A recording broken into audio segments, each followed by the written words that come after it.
وكفى وسلام على عباده الذين اصطفى أما بعد أعوذ بالله من الشيطان الرجيم بسم الله الرحمن الرحيم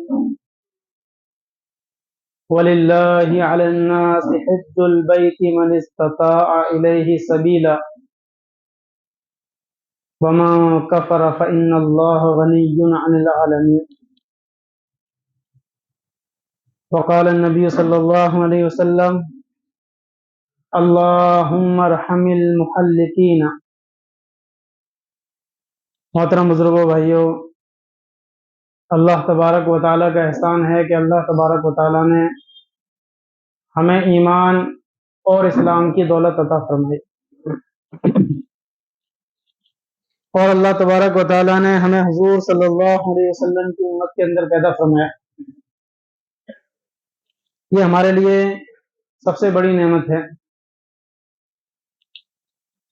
ابھی حج کے سلسلے میں ہماری بات چل رہی ہے کہ جن لوگوں کو اللہ نے یہ موقع دیا ہے، جن لوگوں کو اللہ نے اپنے گھر کی زیارت کے لیے اور مقامات مقدسہ کی زیارت کے لیے اللہ نے بلایا ہے، ان کے لیے بڑی خوش نصیبی ہے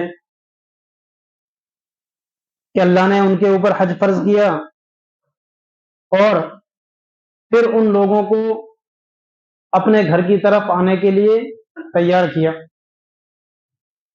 ورنہ کتنے لوگ ہیں کہ جن پر حج فرض ہے، سب کچھ ہے، لیکن وہ اپنی دنیاوی مشغولیت میں اتنے پھنسے ہوئے ہیں کہ وہ اپنے گھر بار کو، اپنے شہر کو چھوڑنا نہیں چاہتے۔ حج کا سفر یہ بڑی عبرت کا سفر ہے۔ حج کے سفر سے گویا انسان کا ایمان تازہ ہو جاتا ہے، ایمان پختہ ہو جاتا ہے، اور آخرت کی یاد، آخرت کی منزلیں یاد آنے لگتی ہے۔ ابھی تو چونکہ اتنی دقت نہیں ہے، پہلے جب حج ہوا کرتا تھا تو کوئی پیدل حج کرتا، کوئی سواری پر کرتا، کوئی پانی کے جہاز سے کرتا، اس وقت جو ہے ایک عجیب کیفیت ہوتی، ایمان تازہ ہوتا کہ پانی کے جہاز میں سمندر کے اندر چل رہے ہیں، وہیں نماز پڑھ رہے ہیں، وہیں بات چیت ہو رہی ہے، اور جو ہے کبھی پانی کا جہاز ہل رہا ہے، کبھی کیا ہو رہا ہے، تو آدمی کو موت بھی یاد آتی ہے اور آخرت کا منظر اس کے سامنے ہوتا ہے۔ تو ایسا ہوتا تھا کہ یہ اپنے گھر بار کو چھوڑ کر، اپنے ملک کو چھوڑ کر جا رہے ہیں اور کچھ پتہ نہیں کہ واپس آئیں یا نہ آئیں۔ اسی لیے عام طور پر اس وقت جو ہے لوگ باگ چھوڑنے کے لیے جاتے تھے اور یہ سمجھتے تھے کہ یہ ہو سکتا ہے یہ ہماری ان سے آخری ملاقات ہو۔ لیکن آج کل ایسا نہیں ہے، اللہ نے بہت آسانیاں کر دی کہ آدمی یہاں سے روانہ ہوتا ہے اور 4-5 گھنٹے میں پہنچ جاتا ہے۔ جانے سے پہلے آنے کی تاریخ بھی متعین ہوتی ہے۔ تو اس لیے جتنی اللہ نے آسانی کر دی اتنا ہی ہم جو ہے، ہمارا ایمان جو ہے اس سے جتنا بننا چاہیے ویسا نہیں بن رہا۔ اس وقت لوگ حج کرنے جاتے تھے تو ان کا ایمان جب آتے تھے، ان کا ایمان ایک پاورفل ایمان ہوتا تھا ان کا، وہاں وہ اللہ کی قدرتیں، اللہ کی طاقتیں اور اللہ کی قدرت کے عجیب پیشنے دے کر آیا کرتے تھے۔ تو اس لیے ابھی بھی ہونا تو یہی چاہیے کہ آدمی زندگی میں ایک مرتبہ حج کرتا ہے، لاکھوں روپے خرچ کر کے جاتا ہے، تو آدمی کو وہ فائدے حاصل ہونے چاہیے اور آدمی کو وہاں سے کچھ لے کر آنا چاہیے۔ ایمان کی طاقت، اعمال کے اندر زیادتی، اعمال کے اندر اضافہ، یہ آدمی وہاں سے حاصل کر کے آئے، ورنہ جیسے یہاں سے گئے ویسے ہی واپس آ گئے تو کوئی فائدہ نہیں ہوا۔ تو اس لیے آدمی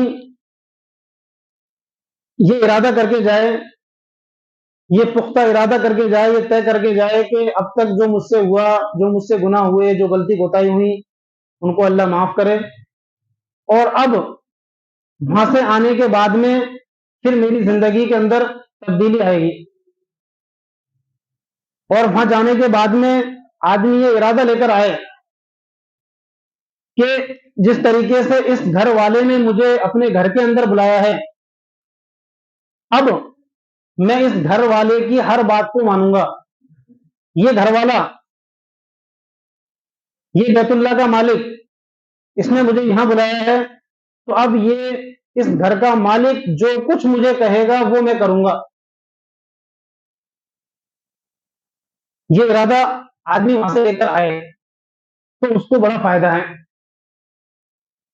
لیکن بہت سے لوگ ہیں کہ وہ وہاں جانے کے بعد میں بھی، اتنے مقدس مقام پر جانے کے بعد بھی، وہاں بھی وہ گناہوں کے اندر مبتلا ہوتے ہیں اور وہاں بھی وہ اپنے وقت کو ضائع کرتے ہیں. یہ جو حج کے لیے جتنے ایام اور جتنے دن ہمیں ملے ہیں، آدمی ان کو غنیمت سمجھے اور ان ایام کا ایک لمحہ بھی آدمی سے ضائع نہیں ہونا چاہیے.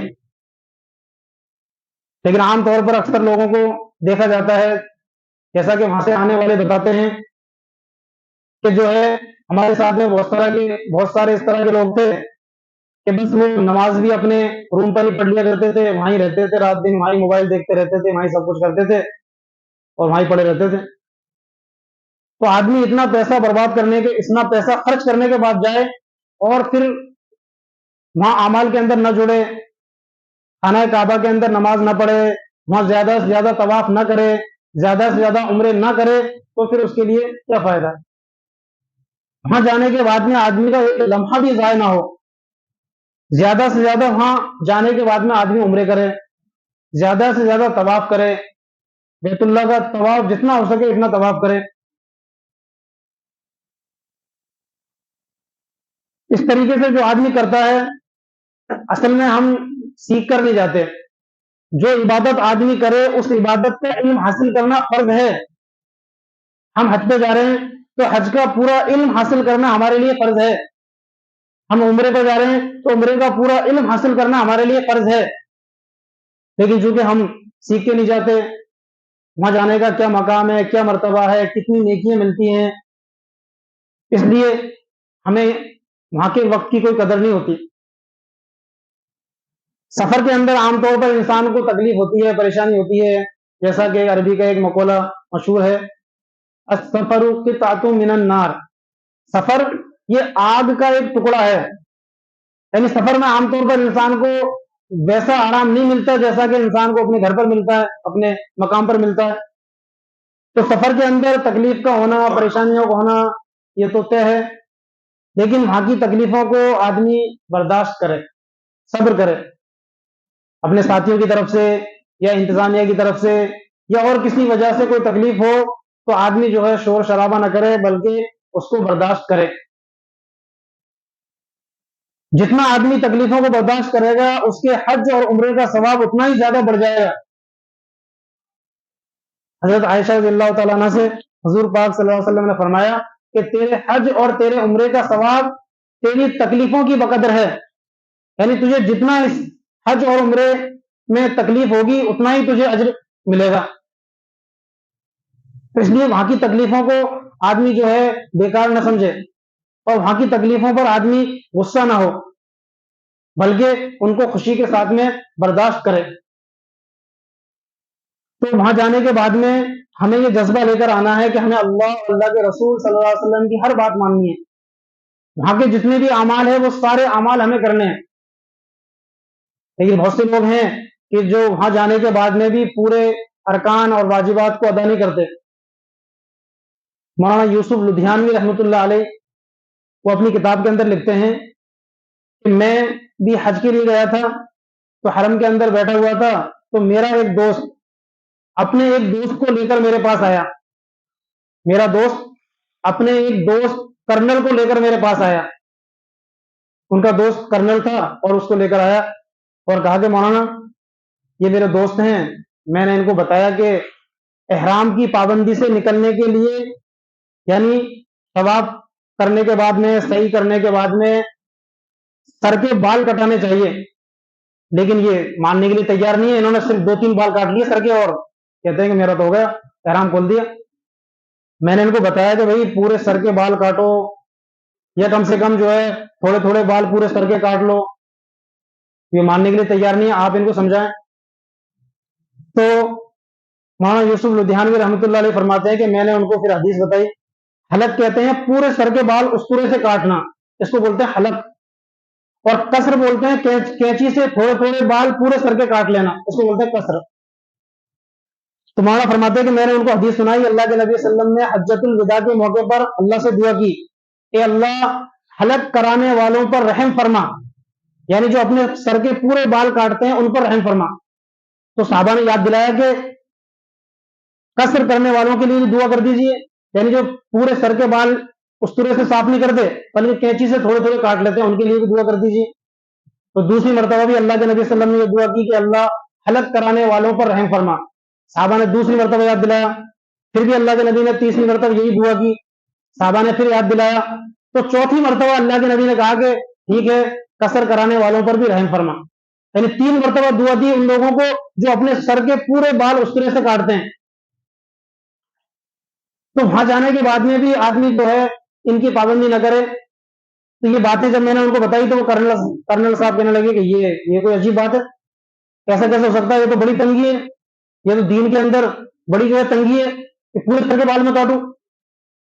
تو پھر مولانا نے کہا کہ میں نے بھی پھر ان کو سمجھایا کہ جب تمہیں اپنے بالوں سے اتنی ہی محبت ہے تو تم آئے کیوں ہو یہاں؟ کس نے تمہیں یہاں آنے کا مشورہ دیا ہے؟ تم یہاں حرم کے اندر بیٹھ کر جو ہے اپنے چہرے پر تو اس طرح پھیر رہے ہو، اور اسی چہرے کو لے کر تم مدینہ اللہ کے نبی کے سامنے جاؤ گے، اور پورے سر کے بال کاٹنے پر جو فضیلت ہے، جو ثواب ہے، اور اللہ کے نبی نے جو 3 مرتبہ دعا دی ہے وہی اس طرح تم اپنے سر پر تو نہیں لگا رہے. تو اس کی جو ہے بڑی فضیلت ہے، ان اعمال کی بڑی فضیلت ہے. لیکن ہم چونکہ سیکھ کر نہیں جاتے، ان کے فضائل، ان کے منافع، ان کے کرنے پر کتنا اجر و انعام ہمیں ملے گا اس کا ہمیں اندازہ نہیں ہے. وہاں جانے کے بعد میں حج کے جو عام طور پر 5 دن ہیں، 5 دنوں کے اندر پورے حج کے ارکان ادا ہوتے ہیں.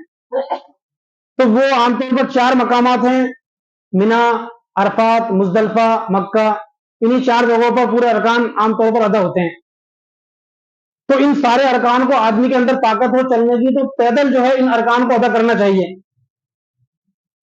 اپنی بلڈنگ سے مینا جو ہے 8 ذی الحجہ کو پیدل جائے، پھر عرفات بھی پیدل جائے، مزدلفہ بھی پیدل جائے، پھر واپس مینا بھی پیدل آئے، پھر کنکری مارنے بھی پیدل جائے. تو یہ سارے ارکان پیدل کرے،